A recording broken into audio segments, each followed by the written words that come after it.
Good morning everyone. আজকে আমরা এখন সকালে ফালুটে, তো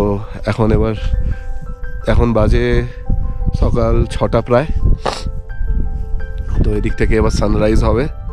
অভিজিৎ গেছে ওই টিলার ওপরে, প্রায় 1-1.5 কিলোমিটার, আরও বেশি যেতে হবে, 2 কিলোমিটারের কাছাকাছি যেতে হবে। আমরা আর আজকে যাইনি, আমরা কালকে বিকালে এসেই গিয়েছিলাম।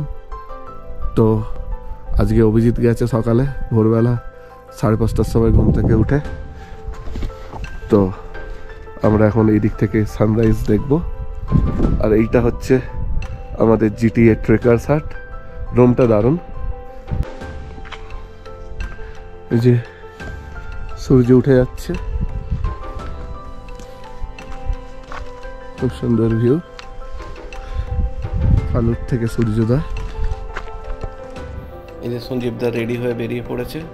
আমরা একটু ট্রেকার্স হাটের পেছন দিকে একটা ভিউ পয়েন্ট আছে, ওইখানে গিয়ে একটু সূর্যোদয় দেখব। বাকি লোকজন ঘুমাচ্ছে। আর as I said earlier, Abhijit গেছে ফালুট ভিউ পয়েন্ট। সকালের সূর্যের কিরণ এসে পুরো ভ্যালিটাকে একটা গোল্ডেন ভ্যালিতে পরিণত করেছিল, যেটা এক কথায় অপূর্ব। এই পাখিগুলো বোঝা যাচ্ছে কিনা জানি না, সূর্যের আলোয় এদের এ পড়ে কি সুন্দর, কত পাখি পাহাড়ের এতে ঘুরে বেড়াচ্ছে।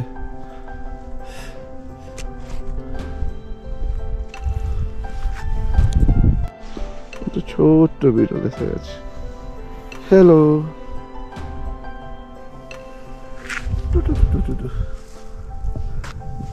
এটা আর একটা ট্রেকার্স হাট, নতুন এগুলো হয়েছে, আগে ছিল না। সামনে একটা ওয়াচ টাওয়ার আছে, ওয়াচ টাওয়ারটায় উঠতে গেছে, কিন্তু এখান থেকে আবার ওয়াচ টাওয়ারের কি দরকার সেটাই বোঝা দুর্গম।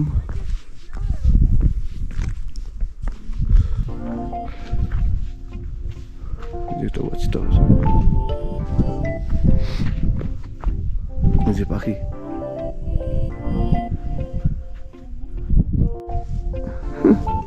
এই বিড়ালটা এসে শুধু আমার পায়ের কাছে ঘুরঘুর ঘুরঘুর করছে।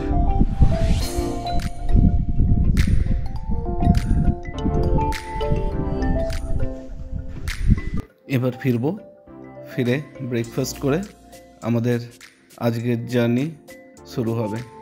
আজকে আমরা নামবো অনেকটাই, তো এতদিন অবধি আমরা উঠেছি, এবার আমাদের নামার পালা। আমাদের আজকের ডেস্টিনেশন হচ্ছে গোরখে, 15 কিলোমিটার। এটা জিটিএ ট্রেকার্স হাটের ভেতরে, এটা ডাইনিং, কিন্তু আমরা মেনলি কিচেনেই খেয়েছি। এটা একটা প্যাসেজ, অনেকগুলোই রুম আছে, এরকম রুম হয় 1 2 3 4, এগুলো হচ্ছে এক একটা রুম। এখানে রুম 4 3, এক একটা বড় বড় রুমে অনেক লোকজন। এটাই আমরা আছি রুম নাম্বার 1। রুম নাম্বার 1টাই সব থেকে বিউটিফুল, সকালে সানরাইজ রুম থেকেই দেখা যায়। আর এটা বেরিয়ে এই সামনেটা, তো এই জানলা থেকে সানরাইজ এই দিক থেকে হয়, পুরো দেখা যায়। আমাদের ফালুটের সকালের ব্রেকফাস্ট সার্ভ হয়েছে, গরম গরম আলুর ধোঁয়া ওঠানো আলুর তরকারি অ্যান্ড ফুলকো ফুলকো রুটি। তো আজকেই আমাদের লাস্ট হাইট, এবার আমরা নামবো, তাই পেট ভরে খেয়ে নিতে হবে। 15 কিলোমিটার হাঁটতে হবে। আমাদের আজকের journey starts from here now. Let's see আমরা এই ফালুট লেখার সামনে 5 জনে মিলে একটা ফটো তুলে নিই। আর তুলতে হবে না, চল না, হয়েছে। শুরু হয়ে গেল আমাদের আজকের পথ চলা। আজকে 15 কিলোমিটার যেতে হবে, কিন্তু একটুও ভয় করছিল না, কারণ রাস্তাটা দেখতেই পাচ্ছেন খুব প্লেন। আর আজকে আমাদের নিচের দিকে নামতে হবে, তাই মনে খুবই আনন্দ হচ্ছিল। কিন্তু অভিজিৎ বলছিল যে ওর লাস্টবারের এক্সপিরিয়েন্স থেকে নিচে নামাটাও অতটা ইজি নয়, এবং আমাদের গাইড নিমা ও বলছিল যে নামতে অসুবিধা হতে পারে। আমরা যদিও নি ক্যাপ পরে নিয়েছিলাম, কিন্তু আসল প্রবলেমটা বুঝতে পারলাম শেষের দিকে গিয়ে, সেটা আমরা বলবো। কিন্তু এখন শুরুতেই এই প্রাকৃতিক সৌন্দর্য উপভোগ করতে করতে আর চারিদিকে সূর্যের ঝকঝকে আলো, আর টেম্পারেচারটা তো এখন 3-4 দেখাচ্ছে, কিন্তু 3-4-এ আমাদের এখন অভ্যেসই হয়ে গিয়েছে। তো খুব ভালোই ওয়েদার লাগছিল। একটু এসে পৌঁছালাম আমরা এসএসবি ক্যাম্পে। এখানে আমাদের সব আইডি কার্ড ভেরিফাই করলো, নিমাকেও ওর গাইডের পরিচয়পত্র দেখাতে হলো। এখানে সব কিছু ভেরিফাই করার পর আমরা আবার আমাদের হাঁটা শুরু করলাম। একটু হাঁটবার পরই আবার আমরা কাঞ্চনজঙ্ঘার দেখা পেয়ে গেলাম। ঠিক আমাদের বাঁদিকে সকালে সূর্যের আলো পড়ে পুরো একদম সাদা ধপধপ করছে, কি সুন্দর দেখতে লাগছিল। এই প্রসঙ্গে বলে রাখি, ফালুট হচ্ছে ওয়েস্ট বেঙ্গলের সেকেন্ড হাইয়েস্ট পিক। এর হাইট হচ্ছে 3600 মিটার্স।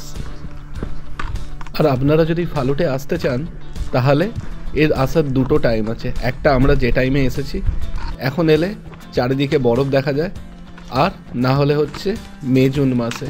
তখন এলে এই চারপাশের যে রডোডেনড্রন গাছগুলো দেখছেন, এইগুলো ফুলে ভরে থাকে, তো একটা অন্যরকম পরিবেশ পাওয়া যায়। কিন্তু এবছরে এখনো খুব একটা বরফ পড়েনি। দূরে পাহাড়গুলো স্নো ক্যাপ হচ্ছে দেখা যাচ্ছিল, কিন্তু বাকি পাহাড়গুলো বা ভ্যালিগুলো এমনি নর্মালি ছিল। ধীরে ধীরে আমাদের পথগুলো একটু দুর্গম হতে থাকলো। নিচে নামার রাস্তাগুলো, এগুলো ঠিক ট্রেকিং রুট রাস্তা বলে নয়। আর নিমা যেখানেই পাচ্ছিল শর্টকাট নিচ্ছিল। আমরা এই আমাদের টোটাল ফালুট ট্রেক এবং নিচের দিকে গোর্খে, তারপরে শ্রীখোলা হয়ে দার্জিলিং ফেরার সমস্ত ডিটেলস আমাদের ডেসক্রিপশন বক্সে দিয়ে রেখেছি।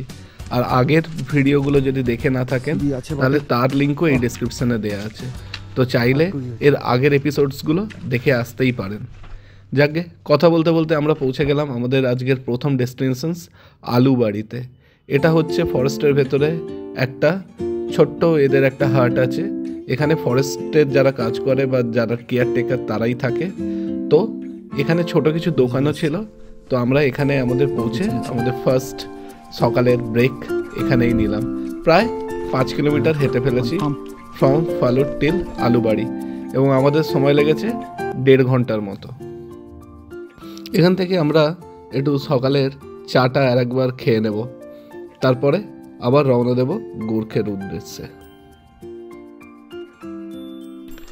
ওই যে চায়ের দোকানটা বা যে ছোট হাটটা ছিল, ওখানে যে কেয়ারটেকারটা ছিল, ওর সঙ্গে কথা বলে জানতে পারলাম যে এখানে উনি আর ওনার ওয়াইফ থাকেন। তো ওনার ওয়াইফ গেছে এই রাস্তা ধরেই নিচে গোর্খে থেকে জিনিসপত্র কিনতে। তো এদের লাইফটা কি দুর্গম না? এখান থেকে আমরা ট্রেক করে একবার যেতেই আমরা কীরকম একটা রোমাঞ্চ অনুভব করছি, আর ওদের কাছে এটা ডেলি। তো এটা কোনো রাস্তাই না, এটা যদি বৃষ্টি হয় এর ভেতর দিয়ে জল পাস করবে। This is sort of a canal. তো এটা এবং পুরো মাটির রাস্তা, চলতে গেলে কাদা হবে যদি বৃষ্টি হয়। অভিজিৎ বলছিল গতবারে ও যখন এরকম রাস্তা দিয়ে গিয়েছে তখন ও প্রায় 5-6 বার পড়ে গিয়েছে, কারণ পড়ে যাওয়াটাই স্বাভাবিক। নিচে মাটি কাদা, আর বৃষ্টি হলে মাঝখান দিয়ে পুরো জল যাবে। তো আমরা এই জল যাওয়ার রাস্তা দিয়েই এগিয়ে যেতে থাকলাম, আর যত এগোতে থাকলাম নিচের দিকেও নামতে থাকলাম। আমাদের পায়ে চাপ পড়া শুরু হচ্ছিল। যত আমরা নিচের দিকে নামতে থাকলাম তত এই গাছগুলোর আকার বড় বড় হচ্ছিল। ফালুট কথাটা হচ্ছে লেপচা ওয়ার্ড ফাক লুক থেকে এসছে, যেটা মানে হচ্ছে ব্যারেন পিক, মানে খালি পাহাড়, রকি পাহাড়, যেটার উপরে কোনো গাছপালা নেই। কিন্তু আমরা ফালুট থেকে যে নিচে নামছি তার প্রমাণ হচ্ছে এই বড় বড় গাছগুলো। যাওয়ার সময় একটা জায়গায় ওয়াটার পাসিং ছিল, আমি তো এই দিক দিয়ে যেতেই পারছিলাম না, এত পায়ের ব্যালেন্স মানে নড়াচড়া করছিল। তাই আমি বাঁ দিক দিয়েই গেলাম, সৌরভরা ডান দিক দিয়ে গেল। এর নিচেটা অনেকটা ডিপ, একটু যদি ব্যালেন্স হারিয়ে যায় গিয়ে অনেকটা নিচে পড়তে হবে। তো আমরা এখান থেকে আবার ধীরে ধীরে সেই একই রকম রাস্তা ধরে এগিয়ে চলতে লাগলাম। এই পুরো ট্রিপটাতে ফালুটে গিয়ে একটা স্পেসিফিক জায়গা থেকেই ফোনের নেটওয়ার্ক ধরছিল, কিন্তু আমার নেটওয়ার্ক সেই সান্দাকফু থেকেই বন্ধ হয়ে গিয়েছে। কেন জানি না, যে আমার এয়ারটেল পুরো সিমটাই নাকি ব্লক হয়ে গিয়েছিল, পরে গিয়ে জানতে পারলাম। কিন্তু সঞ্জীবদার ফোনটা পুরো ট্রিপটাতে খুব কাজে এসছে, এবং এই ফরেস্টের ভেতরেও ওর টাওয়ার আসছিল। সঞ্জীবদা খবর পেল যে ওনার কোনো একজন ক্লোজ রিলেটিভ মারা গিয়েছে। এখন পাটা বেশ ভালোই ব্যথা করছিল, সামনের আঙুল দুটো জুতোয় ঘষা খেয়ে খুব পেন দিচ্ছিল। তো বুড়ো আঙুলটা আর পায়ের কোড়ে আঙুলটায় খুব ব্যথা করছিল। আর নিমা যত রকম শর্টকাট পসিবল নিচ্ছিল। এই স্টিপগুলো দেখে অতটা মনে না হলেও এটা কিন্তু খুবই খাড়াই খাড়াই স্টিপ ছিল। তো কোনো রকমে গাছের শিকড়ে পা আটকে আমরা নিচের দিকে নামছিলাম। এটাই কি মেন রোড? হ্যাঁ, এটাই মেন রোড। শর্টকাট। শর্টকাট? এটা শর্টকাট। তাহলে মেন রোড কোথায়? ওই যে ওদিক দিয়ে গেছে। কোন দিক দিয়ে গেছে? এসছে কোথায় রোডটা? কোন দোকান?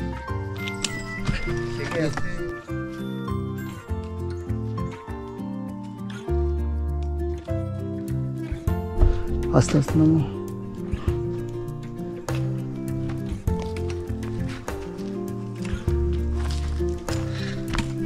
একে তো নিজের ওয়েট, তারপরে পিঠে প্রায় 20 কিলোর একটা ভারী ব্যাগ, দুটো মিলিয়ে মোমেন্টাম ধরে রাখাটা হচ্ছে একটা চ্যালেঞ্জ। আজকে নামবার সময় আমি একটা এক্সট্রা স্টিক জোগাড় করেছিলাম, তো দুটো স্টিক দিয়ে নামতে খুব একটা অসুবিধা হচ্ছিল না।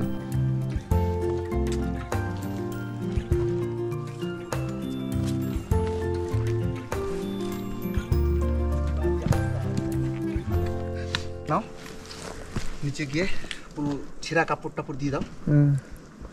পায়ে খুবই ব্যথা করছিল, ছেঁড়া কাপড় মানে বা আর পায়ে নামতেই ব্যান্ডেজ পারছিলাম জড়িয়ে না। নিতে হবে। কিন্তু এখনো বেশ কিছুটা নামতে হবে। কি করা যাবে, ধীরে ধীরে লাঠির ভর দিয়ে আস্তে আস্তে নামতে লাগলাম।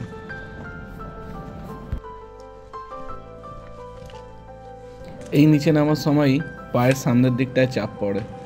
গোড়ালি ফেলে ফেলে নামার কথা, কিন্তু সেটা করে আর কতক্ষণ চলা যাবে।